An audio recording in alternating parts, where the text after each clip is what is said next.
Every morning, just as the pale light began to peel away the night from the windows of the small cafe on 6th Avenue, Laura set out a brown paper bag, a ripe banana, and a steaming cup of black coffee on the wooden bench outside. It was always the same meal: chicken sandwich, no mayo, light on the lettuce. No one had ever told her his preferences, but somehow, she knew. Maybe it was intuition. Maybe it was hope. The man who took the food came before the street sweepers, before the joggers, before the world started making noise again. He never knocked, never spoke. He would simply appear, a silent silhouette wrapped in layers of old denim and olive green, take the bag in slow, deliberate motion, nod once toward the window, and disappear back into the mist like some forgotten ghost of another life. The regulars called him the Dawn Phantom. The name stuck. No one knew his real one. Laura never asked. She didn't do it for recognition. She didn't do it for God or karma, or because it made her feel better. She did it because there was something in the way he walked. Something careful. Something broken and disciplined all at once. Something that said, I didn't used to be this invisible. There had been complaints, of course. The manager, a young man with too much cologne and too little soul, once told her to stop. He worried it made the cafe look like a soup kitchen. Said it might make customers uncomfortable. She had stared at him a long moment, then returned to the sandwich she was wrapping. I'm not giving away food, she said quietly. I'm sharing a seat at my table, even if it's outside. He didn't press her again after that. Some mornings, when business was slow and the radio played some lonely jazz number, Laura would find herself looking at the spot where he stood. Always the same angle. Always that nod.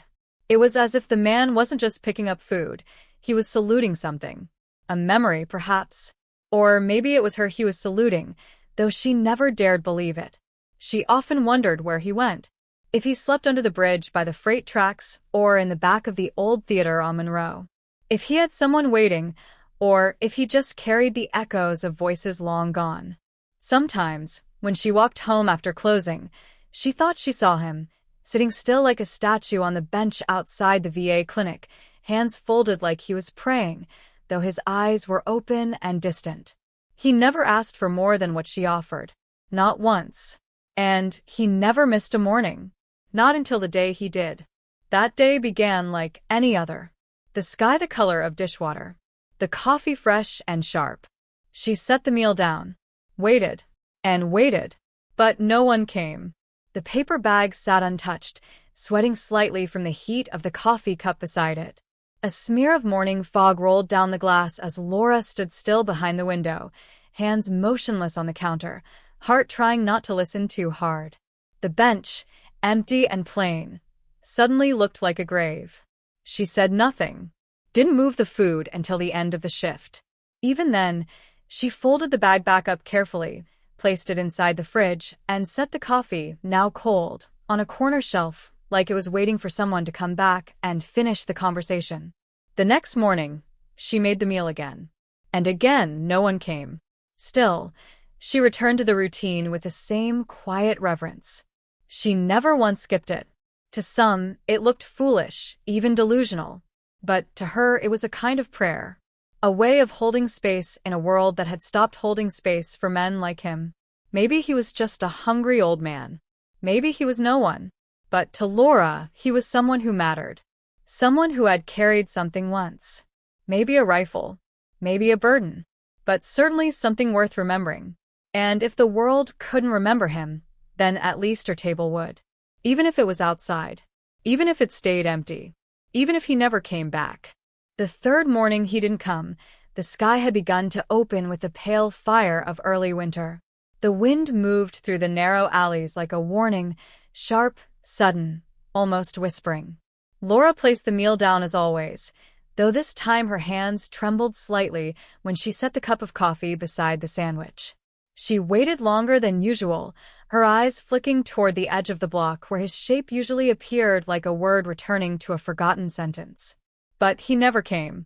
And by now, something in her, some quiet instinct grown soft and strong from years of listening without words, knew he wasn't just late.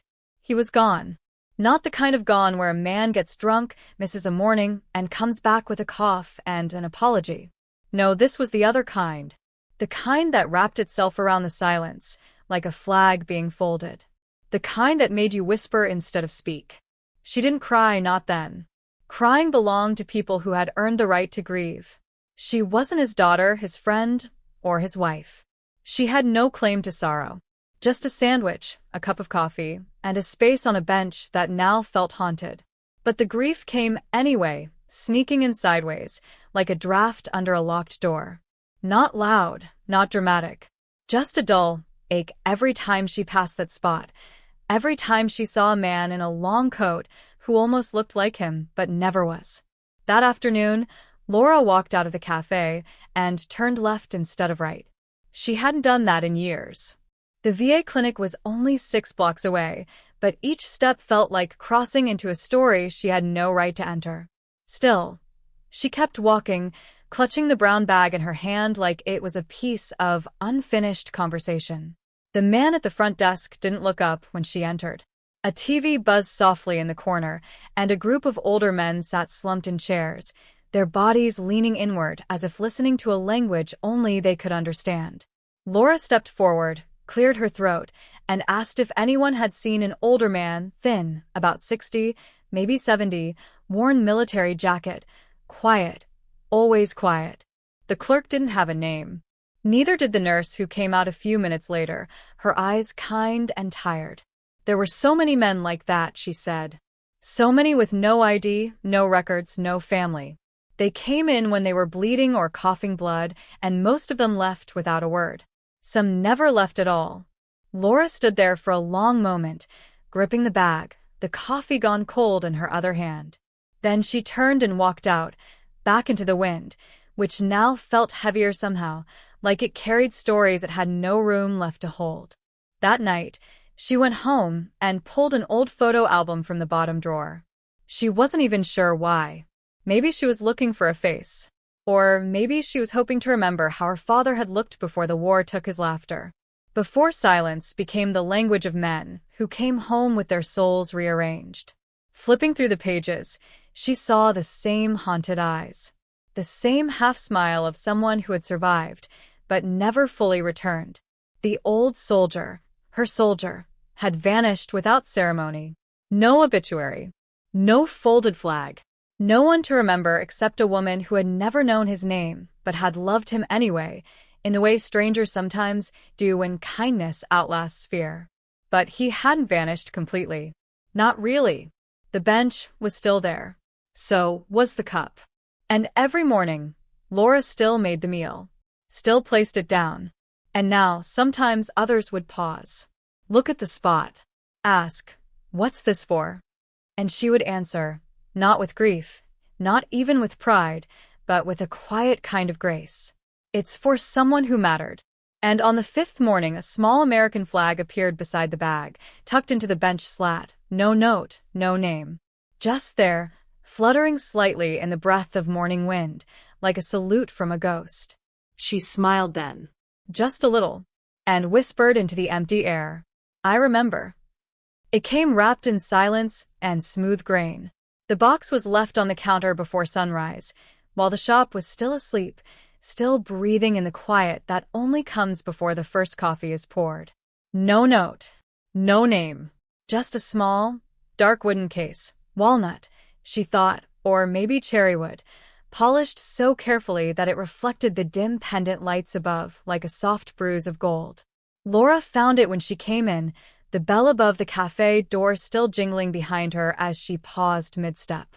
Something in her chest tightened, old and familiar, like the moment before a storm hits, when the wind stops and the world holds its breath.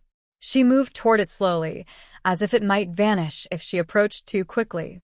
It wasn't heavy, but it held weight. She carried it to the back room, hands trembling just enough to feel it. And when she unlatched the tiny brass clasp, the sound was so small it barely registered, but it echoed inside her like the opening of a locked drawer in an abandoned house. Inside, folded into that precise, sacred triangle known only to those who've watched a flag disappear into a coffin's final silence, lay an American flag. Crisp, pressed, reverent. The blue field faced upward. The stars, 50, white, unblinking, looked like the eyes of old men who had seen too much and said too little. And under the flag, nestled against the velvet lining, was a set of worn dog tags, dulled with time, the edges soft from years against skin and bone. She lifted them gently. Her fingers traced the letters one by one. Martin L. Graves. U.S. Army. OPOS. No religion. No next of kin. No belief system. Just blood type and duty. Her breath caught in her throat. Martin. He had a name. And now so did his silence. The name felt strange in her mouth, like saying home. After years of exile, she whispered it just to hear how it sounded. Martin. It grounded him, anchored him to the earth he had slowly been fading from. He was no longer the ghost in green. He was a man, a soldier, someone who had lived, and now someone who had died. There was no message, no clue as to who had brought the box. But she knew, instinctively, it had come from someone who had served beside him. A battle brother, maybe. Or a nurse who had seen him fade behind VA walls, surrounded by the humming of old machines and forgotten calendars. She closed the lid with care, both hands lingering on the surface, like she was sealing a prayer. Later that day, she cleared a small space on the shelf by the window, the one that faced the bench. She placed the wooden box there, beneath a photograph she printed from the security camera. It was blurry, grainy, but the silhouette was unmistakable. Martin, reaching for the bag, had bowed slightly, like he was saying grace before a meal. She framed the image in cheap pine and leaned it behind the flag like a whisper behind a hymn. The cafe changed after that. Subtly at first. People started asking about the box. Some would touch the glass gently, as if afraid to disturb what lingered inside. An old man with a service cap from Korea saluted it once before ordering his toast. A teenage girl left a single red rose beneath it on Veterans Day, eyes glassy, with something she didn't quite understand yet. And Laura, she became the keeper of a story no one had written down, but everyone felt. She never moved the box, never dusted it without first whispering, "Morning, Martin," as if he were still on the other side of the glass, still nodding once before vanishing into the fog. But the most remarkable thing was what came next. One day, without fanfare or warning, a second wooden box appeared, smaller, lighter, and containing a purple heart and a folded note. Just a name. No explanation. No return address. And Laura, breath held tight in her chest, understood what it meant. Martin had started something. One silent man, remembered by one stubborn woman, had become a beacon. A message that in a world moving too fast, forgetting too easily, some seats should be saved. Some names should be spoken. Some flags should be kept warm in walnut boxes behind cafe windows, lit by soft morning light, so that strangers might pause and remember that freedom is not an idea, it's a cost. A face. A name pressed into metal and worn against the heart. And every morning, before the ovens fired up, before the espresso hissed into life, Laura would unlock the door, look at the bench, and whisper into the hush of dawn, "You mattered, Martin." And somehow that made everything else a little less silent. The first snow had come early that year, dusting the sidewalks like a memory that refused to fade. Inside the cafe, the windows fogged gently from the warmth within. The flag still sat in its wooden case by the window, and Martin's photograph, slightly crooked in its cheap pine frame, looked out toward the empty bench, as if still waiting for someone to sit down and explain the ending of his story. Laura had grown used to the quiet reverence that had slowly settled around that corner of the shop. Some days, customers left folded napkins with handwritten notes. Others dropped coins, medals, even a worn-out Bible once with the name J. Harland scribbled in the back in a trembling hand. The cafe had become something more than it was. Less a place to eat and more a place to remember. She never expected the man with the limp. He came in one Thursday, just after 2, when the lunch crowd had thinned and the street outside sounded like winter breathing through cracked gutters. He wore a dark pea coat, frayed at the cuffs, and walked with a limp that wasn't apologetic, just permanent. His eyes were sharp. Too sharp. The kind of eyes that had once scanned rooftops in foreign cities and never stopped seeing threats, even in silence. He didn't order anything. Just walked straight up to the counter and stared at the box. Laura waited. Sometimes silence says more than curiosity ever could. But when he finally spoke, his voice sounded like gravel soaked in bourbon and buried under years of loss. "He used to talk about you," the man said. She looked up, startled. "Martin?" The man nodded once. His eyes never left the photo. "He never called you by name. Just said, 'She's kind.'" Like that was enough. Laura felt something shift inside her, like a door unlocking in a room she hadn't dared enter. "You knew him." "We served together," the man said. "I was there when it happened." He paused, swallowed something thick, then reached into the inside pocket of his coat and pulled out a folded sheet of paper, creased, yellowed, the ink faded but legible. He placed it gently on the counter. "I think he wanted you to know about the boy." Laura's hands trembled as she opened it. It wasn't a letter. It was a casualty report. One name highlighted: PFC Danny Graves, age 19. Kia. Mosul, Iraq. Her eyes scanned the page until she found what she didn't know she was looking for: survivor, SSG Martin L. Graves, father. Her breath caught. Father. Martin had lost a son in that war. The limp man spoke again, softer now. Martin wasn't supposed to be there. He pulled strings to serve a third tour. Wanted to keep an eye on his boy. But fate doesn't bargain. The words fell like ash. "He carried that guilt every day," the man said. "Wouldn't talk about it. Couldn't. You know what kept him going after he got back?" Laura looked up, tears in her eyes. "You. That sandwich. That coffee." He said it made him feel human again. She didn't know what to say. The grief came fast, hot, aching, holy. The man reached out and tapped the glass of the flag case. He never stopped grieving, but he stopped dying the day you started feeding him. Then he turned and left, his limp echoing softly against the tile floor, leaving behind a silence more sacred than sorrow. Laura stood there for a long time, the paper still trembling in her hand.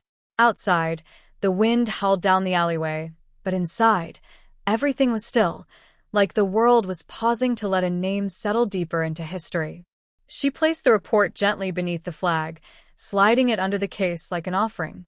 And that night, for the first time in years, she closed the cafe a little early, not out of weariness, but reverence. At home, she sat in the dark with a single lamp on, looking at an old photo of her own father. Also a veteran, also haunted.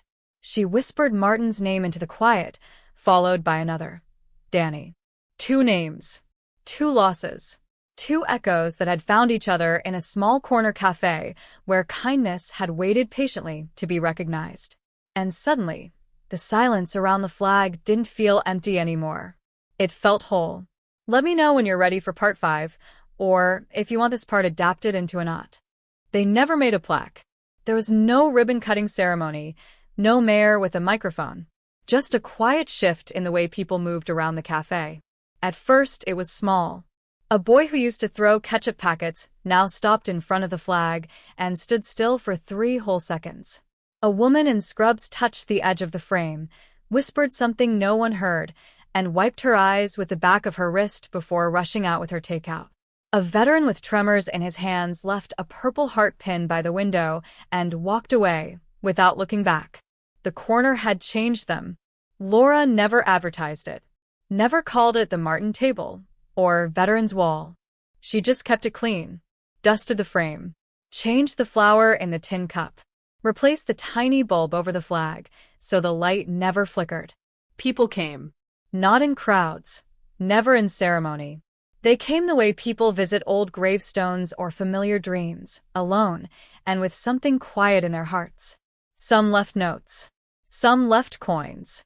A few simply sat there, coffee cooling in their hands, as if waiting for permission to forgive something in themselves. Laura noticed the silence around that table had become a kind of prayer, one that didn't need words, only presence. And maybe that was the point. Some lives are loud in their ending. Martin's wasn't. But the echo of who he had been, what he had carried, had created something deeper than applause. It had created understanding. Every day, she saw it. In the way strangers softened their voices. In the way a teenage boy stood straighter when he read the words on the yellowed page under the glass. In the way older men looked at Martin's photograph, not with pity, but with recognition. A salute from the soul. Thanksgiving came. Laura opened the cafe, as always, for anyone who had nowhere else to go. The wind outside was brutal.